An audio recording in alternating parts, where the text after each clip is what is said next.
Recap എന്റർടൈൻമെന്റിന്റെ പുതിയൊരു എപ്പിസോഡിലേക്ക് എല്ലാവർക്കും സ്വാഗതം. 2016 പുറത്തിറങ്ങിയ ഒരു സയൻസ് ഫിക്ഷൻ റൊമാൻസ് ഡ്രാമ വിഭാഗത്തിൽപ്പെടുന്ന പാസഞ്ചേഴ്സ് എന്ന ഫിലിമാണ് ഇന്ന് നമ്മൾ കാണാൻ പോകുന്നത്. ഭൂമിയിലെ തങ്ങളുടെ ജീവിതം അത്ര സുഖകരമായിരിക്കില്ല എന്നും ഭൂമി ഏകദേശം അവസാനിക്കാറായി എന്നും തിരിച്ചറിവ് വന്ന 5000-ഓളം ജനങ്ങൾ മറ്റൊരു പ്ലാനറ്റിലേക്ക് യാത്ര തുടങ്ങുന്നിടത്താണ് കഥ ആരംഭിക്കുന്നത്. ഇവർ സഞ്ചരിക്കുന്ന ബഹിരാകാശ പേടകം എവ്ലോൺ അതിന്റെ ലക്ഷ്യസ്ഥാനത്തെത്താൻ 120 വർഷത്തോളം യാത്ര ചെയ്യണം. അതായത് ഒരു മനുഷ്യായുസ്സിലധികം സഞ്ചരിക്കേണ്ടി വരും. അതുകൊണ്ട് തന്നെ യാത്രക്കാരെല്ലാം ഉറങ്ങുകയും ലക്ഷ്യത്തിലെത്തുമ്പോൾ ഉണരുകയും ചെയ്യാനായി ഡീപ്പ് ഹൈബർനേഷൻ പോഡുകളിലാണ് സഞ്ചരിക്കുന്നത്. അങ്ങനെ യാത്ര തുടരവേ സ്പേസ്ഷിപ്പ് ഒരു ആസ്ട്രോനോഡുമായി കൂട്ടിയിടിക്കുകയാണ്. ഈ അപകടം ചെറിയ പരിക്കുകൾ ഉണ്ടാക്കിയെങ്കിലും പേടകത്തിന് സ്വയം റിപ്പയർ ചെയ്യാനുള്ള സംവിധാനമുള്ളതിനാൽ കാര്യമായ പ്രശ്നങ്ങളൊന്നും ഉണ്ടായില്ല. എന്നാൽ ഇത് മറ്റൊരു വഴിത്തിരിവിന് കാരണമായി. അതായത് ആസ്ട്രോനോഡുമായുണ്ടായ കൂട്ടിയിടിയുടെ ആഘാതത്തിൽ പേടകത്തിൽ ഉറങ്ങുകയായിരുന്ന ഒരു യാത്രക്കാരന്റെ ഹൈബർനേഷൻ പോഡ് തുറക്കുന്നു. മെക്കാനിക്കൽ എഞ്ചിനീയറായ ജിം പ്രസ്റ്റനാണ് ആ യാത്രക്കാരൻ. അവൻ ഉറങ്ങിയിരുന്ന പോഡ് താനേ തുറക്കുകയും ഒരു ഓട്ടോമേറ്റഡ് സിസ്റ്റം അവനെ ഉണരാൻ സഹായിക്കുകയും ചെയ്യുന്നു. താൻ 120 വർഷം ഉറങ്ങുകയായിരുന്നു എന്നും പുതിയ ഗ്രഹത്തിലേക്കെത്താൻ ഏകദേശം 4 മാസം മാത്രം കാത്തിരുന്നാൽ മതിയെന്നും സിസ്റ്റം അവനോട് പറയുന്നു. തനിക്കൊപ്പമുള്ള മറ്റുള്ള യാത്രക്കാരെ കാണാനുള്ള ആവേശത്തോടെ ജിം തയ്യാറാവുകയും ക്യാബിൻ വിട്ട് ഒരു ഓട്ടോമേറ്റഡ് ക്ലാസ്സിലേക്ക് നടക്കുകയും ചെയ്യുന്നു. ഹോളോഗ്രാം വഴി ഭൂമിയിലെ അവസ്ഥയും യഥാർത്ഥ സാഹചര്യവും ക്ലാസ്സിൽ വിശദീകരിക്കുന്നു. എന്നാൽ നമ്മുടെ നായകന്റെ ശ്രദ്ധ തനിക്കൊപ്പമുള്ള മറ്റുള്ളവർ എവിടെയെന്നായിരുന്നു. എന്നാൽ എത്ര ചോദിച്ചിട്ടും അവന്റെ ചോദ്യത്തിന് ഉത്തരം ലഭിച്ചില്ല. തന്റെ ചോദ്യങ്ങൾക്ക് ഉത്തരം നൽകാൻ ഹോളോഗ്രാമിന് കഴിയില്ലെന്ന് മനസ്സിലാക്കി അവൻ മറ്റുള്ളവരെ തിരയാൻ പോകുന്നു. അവൻ സ്പേസ്ഷിപ്പിന്റെ പ്രധാന കോൺകോഴ്സിലെത്തുന്നു. അവിടെയും ആരെയും കണ്ടില്ല. എന്നാൽ ഒരു ഓട്ടോമേറ്റഡ് ഇൻഫർമേഷൻ ഡെസ്ക് അവന് സഹായം വാഗ്ദാനം ചെയ്യുന്നു. തനിക്ക് ഒരു യഥാർത്ഥ മനുഷ്യനുമായി സംസാരിക്കണമെന്ന് ജിം ആവശ്യപ്പെടുന്നു. എന്നാൽ അത് സാധ്യമല്ലെന്ന് കണ്ടപ്പോൾ ക്യാപ്റ്റനോട് സംസാരിക്കണമെന്നായി ആവശ്യം. ക്യാപ്റ്റനെ കാണാൻ എങ്ങോട്ടാണ് പോവേണ്ടതെന്ന് സിസ്റ്റം അവന് പറഞ്ഞുകൊടുത്തു. അങ്ങനെ അവൻ പേടകത്തിന്റെ മെയിൻ കൺട്രോൾ റൂമിലേക്കുള്ള വാതിലിനടുത്തെത്തി. എന്നാൽ ഒരു സാധാരണ യാത്രക്കാരനായ ജിമ്മിന് ആ ഡോർ തുറക്കാൻ സാധിക്കില്ലായിരുന്നു. തുടർന്ന് ഒരു ചെറിയ വിൻഡോയിലൂടെ നോക്കവേ പ്രധാന ജീവനക്കാരിൽ ആരും ഉണർന്നിട്ടില്ലെന്ന് ജിമ്മിന് മനസ്സിലായി. തുടർന്ന് അവൻ ഒബ്സർവേഷൻ റൂമിലേക്ക് പോകുന്നു. അവിടെ നിന്ന് യഥാർത്ഥത്തിൽ ഹോംസ്റ്റെഡ് 2 എത്താൻ ഇനിയും 90 വർഷം കൂടി കാത്തിരിക്കണമെന്നും താൻ വളരെ നേരത്തെ ഉണർന്നതാണെന്നും അവന് മനസ്സിലാവുന്നു. ആകെ പരിഭ്രാന്തനായ ജിം കോൺകോഴ്സിലേക്ക് ഓടിയെത്തി. താനിനി എന്തു ചെയ്യണമെന്ന് ചോദിച്ച് ഭൂമിയിലേക്ക് ഒരു സന്ദേശം അയക്കുന്നു. കാരണം എങ്ങനെ ഹൈബർനേഷനിലേക്ക് തിരിച്ചെത്തണമെന്ന് അവൻ അറിയില്ലായിരുന്നു. എന്നാൽ ഭൂമിയിൽ നിന്നും നിർദ്ദേശം ലഭിക്കണമെങ്കിൽ ഏകദേശം 55 വർഷം എടുക്കുമെന്ന് ജിമ്മിന് അവിടെ നിന്ന് മനസ്സിലായി. അതോടെ തനിക്കു ചുറ്റും ആരുമില്ലെന്നും താൻ ഒറ്റയ്ക്കാണെന്നും താൻ ഹോംസ്റ്റെഡ് 2 എത്തില്ലെന്നും ഒക്കെ മനസ്സിലാക്കിയ ജിം തകർന്നുപോയി. അവൻ ആ പേടകത്തിൽ ഒരു മനുഷ്യനെങ്കിലും കണ്ടെത്താനാകുമോ എന്ന പ്രതീക്ഷയിൽ ഓടി നടന്നു. അങ്ങനെ അവനൊരു ബാർ കണ്ടെത്തുന്നു. അവിടെ മറ്റൊരാളെയും. അത്യധികം സന്തോഷത്തോടെ ജിം അയാൾക്കരികിൽ ഓടിയെത്തി. എന്നാൽ അവൻ മനുഷ്യനല്ലെന്നും ഒരു റോബോട്ടാണെന്നും ജിം മനസ്സിലാക്കുന്നു. അവൻ അതിനെ ആർദർ എന്ന് വിളിക്കുന്നു. ജിമ്മിന് അദ്ദേഹത്തിൽ നിന്ന് കൂടുതൽ വിവരങ്ങൾ അറിയാൻ ആഗ്രഹമുണ്ട്. പക്ഷേ അത് ആർദറിന് മനസ്സിലാവുന്ന പോലെ ചോദിക്കാൻ പോലും അവന് കഴിയുന്നില്ല. അങ്ങനെ അവൻ അടുത്ത ദിവസം ക്യാൻറ്റീനിലെത്തി.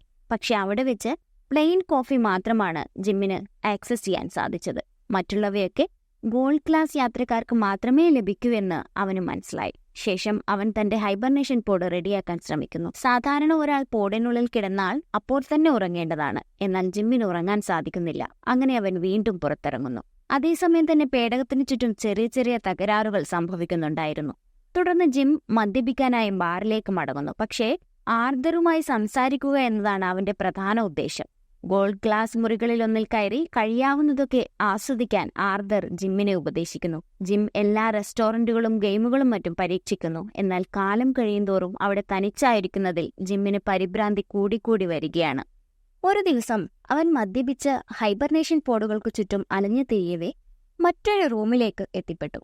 അവിടെ 2 സ്പേസ് ഷൂട്ടുകൾ അവന്റെ ശ്രദ്ധയിൽപ്പെട്ടു. ജിം ഒരു സ്യൂട്ടിൽ കയറി പുറത്തേക്കുള്ള വാതിൽ തുറന്നു. സ്പേസ്ഷിപ്പിന് പുറത്തുള്ള കാഴ്ച അവനെ വിസ്മയിപ്പിച്ചു. ആ നിമിഷം ആ കാഴ്ച കാണാൻ കഴിയുന്ന ഒരേയൊരു ബോധമുള്ള മനുഷ്യൻ അവനായിരുന്നു. അവനങ്ങനെ ബഹിരാകാശത്ത് പറന്നു നടക്കുകയും എന്നാൽ പെട്ടെന്ന് തന്നെ തിരിച്ചകത്തേക്ക് കയറുകയും ചെയ്തു.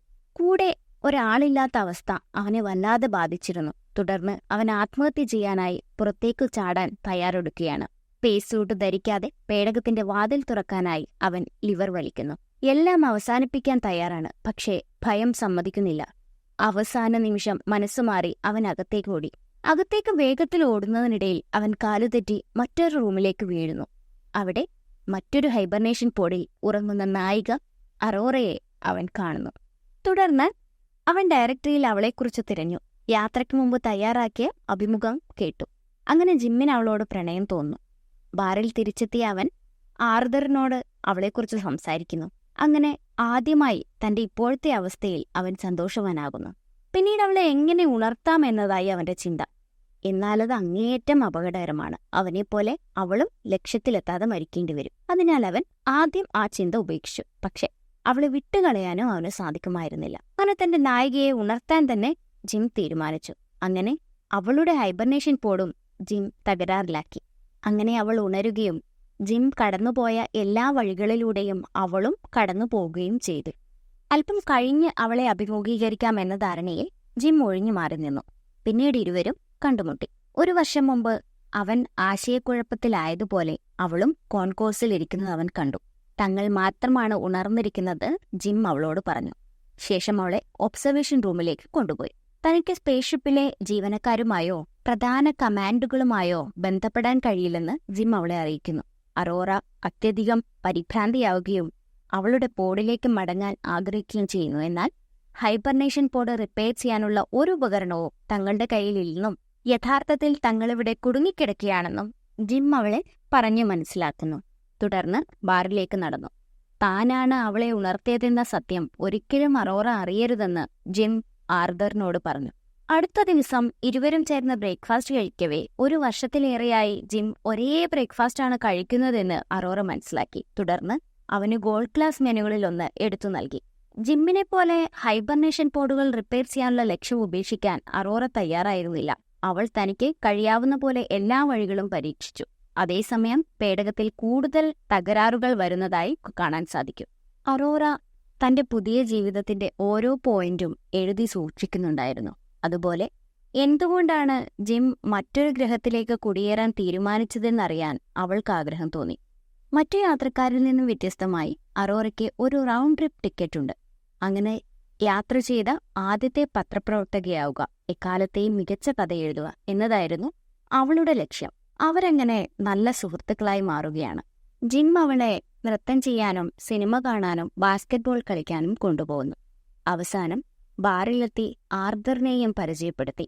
എങ്കിലും അറോറയോട് താൻ ചെയ്തത് വളരെ വലിയ തെറ്റാണെന്ന ചിന്ത ജിമ്മിനെ അലട്ടുന്നുണ്ടായിരുന്നു. പിന്നീടൊരു ദിവസം അത്താഴത്തിനു ശേഷം അവൻ അവളെ സ്പേസ് സ്യൂട്ട് ധരിപ്പിച്ച് പേടകത്തിന് പുറത്തെ കാഴ്ചകൾ കാട്ടിക്കൊടുത്തു. ആ മനോഹരമായ അനുഭവം പങ്കിടാൻ ജിം മറ്റൊരാളെ കണ്ടെത്തിയിരിക്കുന്നു. താമസിയാതെ അവർ ഒരു ദമ്പതികളെപ്പോലെ ജീവിക്കാൻ തുടങ്ങും. ഒരു ദിവസം അവർ ഒരു ചുവന്ന ഭീമാകാരനായ നക്ഷത്രത്തെ കടന്നുപോവുകയാണ്. അവരത് ഒബ്സർവേഷൻ റൂമിൽ വെച്ച് കാണുന്നു. അന്ന് അറോറയുടെ ജന്മദിനമാണ്. അതിനാൽ ആ രാത്രി അവർ സ്പേസ്ഷിപ്പിലെ നിരവധി റെസ്റ്റോറന്റുകളിൽ ഒന്നിലും ബാറിലുമായി ആഘോഷിക്കുന്നു. ജിം വാഷ്റൂമിൽ പോയി അറോറയ്ക്കായി നിർമ്മിച്ച മോതിരം സെറ്റ് ചെയ്യവേ അവൾ ബാറിൽ ആർദറുമായി സംസാരിക്കുകയായിരുന്നു. അങ്ങനെ സംസാരിക്കവേ അബദ്ധത്തിൽ ആർദർ ആ രഹസ്യം അറോറയോട് പറയുന്നു. ജിം രഹസ്യമായി സൂക്ഷിച്ച കാര്യം അവിടെ വെച്ച് അറോറ അറിയുകയാണ്. അവൻ അവളെ മനഃപൂർവ്വം ഉണർത്തിയതാണെന്ന് അറോറയ്ക്ക് വ്യക്തമായി. ജിം തിരിച്ചു വരുമ്പോൾ ദേഷ്യത്തോടെയും പരിഭ്രാന്തിയോടെയും ഓടിപ്പോകുന്ന അറോറയാണ് കാണുന്നത്. ജിം തന്റെ ക്യാബിനിലേക്ക് മടങ്ങിയെത്തിയപ്പോൾ അവളുടെ എല്ലാ സാധനങ്ങളും എടുത്ത് അറോറ പോയതായി അവന് മനസ്സിലായി. അടുത്ത ദിവസം ക്യാന്റീനിൽ വെച്ച് അവളെ കണ്ടെങ്കിലും അവനോട് സംസാരിക്കാൻ അവൾ കൂട്ടാക്കിയില്ല. ഒരു രാത്രി അവൾ ജിമ്മിന്റെ ക്യാബിനിലേക്ക് പോയി അവനെ ആക്രമിക്കുന്നു. അവൻ അവളോട് ക്ഷമ ചോദിക്കുന്നുണ്ടെങ്കിലും അവളെ പ്രണയിക്കുന്നു എന്ന് പറയുന്നുണ്ടെങ്കിലും തന്റെ ജീവിതമില്ലാതാക്കി അവനോട് ക്ഷമിക്കാൻ അവൾക്ക് കഴിയുമായിരുന്നില്ല. മറ്റൊരു രാത്രി ജിം തന്റെ മുറിയിൽ കഴിയുമ്പോൾ പേടകത്തിലെ കമാൻഡ് സിസ്റ്റത്തിന് തകരാറ് സംഭവിക്കുന്നു. ശേഷം മറ്റു പലതും തകരാറിലാവുന്നത് ജിം ശ്രദ്ധിച്ചു. ഒരു ദിവസം അറോറ ക്യാന്റീനിലേക്ക് പോകവേ മെയിൻ കോൺകോഴ്സിൽ ഒരു മരം കാണുന്നു. അത് ജിം നട്ട മരമാണെന്ന് അവൾക്ക് മനസ്സിലായി. അവൾ ആ മരത്തെ തൊട്ടു തലോടി ക്യാന്റീനിലേക്ക് നടന്നു. പക്ഷെ അവിടെ എത്തിയപ്പോൾ ഫുഡ് ഡിസ്പെൻസറി തകരാറിലായിരിക്കുകയാണ്. ആ സമയം തന്നെ അവർ മറ്റൊരു ശബ്ദം കേട്ടു. ആരാണ് എന്റെ ഷിപ്പിൽ മരം നട്ടതെന്ന് ഡെക്ക് ചീഫിന്റെ ശബ്ദമാണ് അവർ കേൾക്കുന്നത്. അവർ സ്വയം പരിചയപ്പെടുത്തുകയും നിലവിലെ സാഹചര്യത്തെക്കുറിച്ച് മേധാവിയോട് സംസാരിക്കുകയും ചെയ്യുന്നു. 3 പോഡുകൾ എങ്ങനെ പരാജയപ്പെട്ടെന്ന് അദ്ദേഹത്തിന് മനസ്സിലാവുന്നുണ്ടായിരുന്നില്ല. മാൻകുസോ സ്പേസ്ഷിപ്പിൽ എന്തോ തകരാറുണ്ടെന്ന് ഇരുവരോടും പറയുന്നു. പക്ഷേ സിസ്റ്റങ്ങളുടെ വിവരങ്ങൾ സ്വമേധയാ പരിശോധിക്കേണ്ടതുണ്ട്. അതിനാൽ അവർ മെയിൻ കൺട്രോൾ റൂമിലെത്തി പരിശോധിക്കാൻ തുടങ്ങി. അങ്ങനെ അറോറയുടെ പോഡിന് എന്താണ് സംഭവിച്ചതെന്ന് അദ്ദേഹം കണ്ടെത്തി. ജിം ചെയ്തത് വളരെ മോശമാണെന്നും പക്ഷേ തനിക്കൊന്നും ചെയ്യാൻ സാധിക്കില്ലെന്നും ചീഫ് വ്യക്തമാക്കുന്നു. ആ രാത്രി അറോറയ്ക്ക് ഉറങ്ങാൻ കഴിയുന്നുണ്ടായിരുന്നില്ല. അതിനാൽ അവൾ നീന്താൻ പോകുന്നു. പെട്ടെന്ന് തന്നെ സ്പേസ്ഷിപ്പിൽ ഗുരുത്വാകർഷണം നഷ്ടപ്പെടുകയാണ്. അതോടെ ആ വെള്ളത്തിൽ അവൾ മുങ്ങിത്താണു. ജിം ഗുരുത്വാകർഷണ ഡ്രൈവ് റിപ്പയർ ചെയ്തതോടെ അവൾക്കു ജീവൻ തിരിച്ചു കിട്ടി. 2 വർഷം മുമ്പ് കാര്യമായ എന്തോ ഒരു തകരാർ പേടകത്തിന് സംഭവിച്ചിരുന്നുവെന്ന് മാൻഗുസോ കണ്ടെത്തുന്നു. എന്നാൽ എന്താണ് തകരാറെന്ന് കണ്ടെത്തുകയും അത് പരിഹരിക്കുകയും വേണം. ആ സമയം തന്നെ മാൻഗുസോ ബോധരഹിതനാവുകയാണ്. ജിമ്മും അറോറയും അവനെ മെഡിക്കൽ റൂമിലേക്ക് മാറ്റി. മാൻഗുസോയ്ക്ക് ഇനി അധികനാൾ ജീവിക്കാൻ സാധിക്കില്ലെന്ന് അവർക്കു വ്യക്തമായി. അങ്ങനെ മാൻഗുസോ തന്റെ ID ബ്രേസ്ലെറ്റ് ജിമ്മിന് നൽകി. പേടകം ശരിയാക്കാൻ അവനോട് ആവശ്യപ്പെടുകയാണ്. അധികം വൈകാതെ തന്നെ അയാൾ മരണത്തിന് കീഴടങ്ങുകയും ചെയ്തു. പെട്ടെന്ന് ലൈറ്റുകളെല്ലാം ഭയപ്പെടുത്തുന്ന ചുവപ്പിലേക്ക് മാറുകയാണ്. എന്നാൽ അപ്പോഴേക്കും ഗ്രാവിറ്റി ഡ്രൈവിൽ ഉടലെടുത്ത മറ്റൊരു അപകടം ആർതറിനെ ബാധിച്ചിരുന്നു. അങ്ങനെ ജിം അവനെ നിർജീവമാക്കുന്നു. 2 വർഷം മുമ്പുണ്ടായ അപകടം പേടകത്തിന്റെ പവർ പ്ലാന്റിൽ ഒരു വിള്ളൽ സൃഷ്ടിച്ചിരുന്നു എന്ന് ജിം കണ്ടെത്തി. അവനത് റിപ്പയർ ചെയ്തു. എന്നാൽ പുറംഭാഗത്ത് ഒന്നിലധികം വിള്ളലുകൾ വേറെയുണ്ടെന്നും ജിം മനസ്സിലാക്കുന്നു. അതും അവൻ പരിഹരിച്ചു. അപ്പോഴും വലിയൊരു അപകടം ബാക്കിയാണ്. റിയാക്ടർ വെൻഡിംഗ് അപ്പോഴും പരാജയപ്പെടുകയായിരുന്നു. അവരത് മാനുവലി ചെയ്യാൻ ശ്രമിച്ചുവെങ്കിലും വിജയിച്ചില്ല. റിയാക്ടറിനെ തണുപ്പിക്കാൻ കപ്പലിന് പുറത്തുനിന്ന് വെന്റുവാതിൽ തുറക്കേണ്ടതുണ്ടെന്ന് ജിം മനസ്സിലാക്കുന്നു. അവർ രണ്ടുപേരും എയർലോക്കിലേക്ക് പോകുന്നു. അവൻ പുറത്തേക്ക് പോകാൻ തയ്യാറെടുക്കുമ്പോൾ മാൻഗുസോയുടെ ബ്രേസ്ലെറ്റ് അവൾക്ക് നൽകുന്നു. കാരണം അവൻ തിരിച്ചു വരില്ലെന്ന് അവനറിയാമായിരുന്നു. ഇത്രയും ആയപ്പോഴേക്കും അറോറയ്ക്ക് ജിമ്മിനോടുള്ള ദേഷ്യം ഏകദേശം ഇല്ലാണ്ടായിരുന്നു. അവൾ അവനെ സ്യൂട്ട് ധരിക്കാൻ സഹായിക്കുന്നു. അവൻ എയർലോക്കിലേക്ക് നടക്കുമ്പോൾ അവനില്ലാതെ കപ്പലിൽ ജീവിക്കാൻ കഴിയില്ലെന്നും തിരികെ വരണമെന്നും അറോറ ജിമ്മിനോട് ആവശ്യപ്പെടുകയാണ്. തുടർന്ന് റിയാക്ടറിലേക്ക് മടങ്ങി. റിയാക്ടർ മുറിയിലെ താപനില ക്രമാതീതമായി ഉയരുകയാണ്. താൻ പുറത്തുനിന്ന് വെന്റ് തുറക്കാൻ പോവുകയാണെന്നും ഉള്ളിൽ നിന്നും ലിവർ വലിക്കണമെന്നും ജിം അറോറയോട് പറയുന്നു. പക്ഷെ അങ്ങനെ ചെയ്താൽ ജിമ്മിന് തിരികെ വരാൻ സാധിക്കില്ലെന്ന് അവൾക്ക് വ്യക്തമായി അറിയാം. പക്ഷെ അവളുടെ എതിർപ്പുകളൊന്നും അവൻ ചെവിക്കൊണ്ടില്ല. താൻ മരിച്ചാലും ബാക്കിയുള്ള യാത്രക്കാരെ സുരക്ഷിതമായി ലക്ഷ്യസ്ഥാനത്ത് എത്തിക്കണമെന്ന് ജിം പറയുന്നു. അങ്ങനെ മനസ്സില്ലാ മനസ്സോടെ അറോറ അവനൊപ്പം ചേർന്ന് റിയാക്ടർ വെന്റ് തുറക്കുകയും ആ നിമിഷത്തിൽ തന്നെ താപനില കുറയുകയും ചെയ്തു. അതോടെ അവരുടെ ശ്രമം വിജയിച്ചു. പക്ഷേ റിയാക്ടറിൽ നിന്നുള്ള ശക്തമായ ചൂടുപുകയെ പ്രതിരോധിക്കാൻ ജിമ്മിന് സാധിച്ചില്ല. അവൻ പിടിവിട്ട് താഴേക്ക് പതിച്ചു. അതിനിടയിലും അവൻ വീണ്ടും വീണ്ടും അറോറയോട് ക്ഷമ ചോദിച്ചുകൊണ്ടിരുന്നു. അങ്ങനെ അവന്റെ ശബ്ദം കേട്ട അവൾ സ്യൂട്ട് ധരിച്ച് ജിമ്മിനെ രക്ഷിക്കാൻ പുറത്തേക്ക് പറക്കുകയാണ്. പക്ഷെ അറോറയ്ക്ക് അധിക ദൂരം പോകാൻ ശക്തിയുണ്ടായിരുന്നില്ല. എങ്കിലും അവസാന ശ്രമം എന്ന പോലെ അറോറ ജിമ്മിനെ പിടിക്കാൻ ശ്രമിക്കുകയും അതിലവൾ വിജയിക്കുകയും ചെയ്തു. അങ്ങനെ അവനെ അകത്തേക്ക് വലിച്ചിട്ടപ്പോൾ തന്നെ അവൻ മരിച്ചുവെന്ന് അവൾക്കുറപ്പായിരുന്നു. മെഡിക്കൽ പ്രോട്ടോക്കോളുകൾ മറികടക്കാനും അവനെ തിരിച്ചു ജീവിതത്തിലേക്ക് കൊണ്ടുവരാനും അവൾ മാൻഗുസോയുടെ ബ്രേസ്ലെറ്റ് ഉപയോഗിക്കുന്നു. മെഡിക്കൽ പോഡ് പ്രവർത്തിക്കുകയും ജിമ്മിന് ജീവൻ തിരിച്ചു കിട്ടുകയും ചെയ്യുന്നു. അങ്ങനെ അവരിരുവരും ചേർന്ന് യാത്രക്കാരെല്ലാം തങ്ങളുടെ ലക്ഷ്യസ്ഥാനത്ത് സുരക്ഷിതമായി എത്തുമെന്ന് ഉറപ്പിച്ചിരിക്കുകയാണ്. ദിവസങ്ങൾക്ക് ശേഷം മെഡിക്കൽ പോഡ് ഹൈബർനേഷനായി ഉപയോഗിക്കാൻ ഒരു വഴി കണ്ടെത്തിയതായി ജിം അറോറയോട് പറയുന്നു. പോഡിനുള്ളിൽ കയറി ബാക്കിയുള്ള യാത്ര തുടരാൻ അവൻ അവളെ നിർബന്ധിക്കുന്നു. എന്നാൽ അവളുടെ തീരുമാനം അവനോടൊപ്പം താമസിക്കാനായിരുന്നു. ജിം ഒടുവിൽ അവളോട് വിവാഹാഭ്യർത്ഥന നടത്തുകയും അവർ കപ്പലിൽ സുഖമായി ജീവിക്കുകയും ചെയ്തു.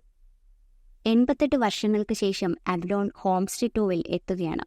ജീവനക്കാർ ഉണർന്നു വരുമ്പോൾ കാണുന്നത് തങ്ങളുടെ പേടകത്തിൽ ഭീമാകാരനായ ഒരു മരം വളർന്നു നിൽക്കുന്നതാണ്. ഒപ്പം അറോറ അവർക്കായി ഒരു സന്ദേശവും കാത്തുവച്ചിരുന്നു.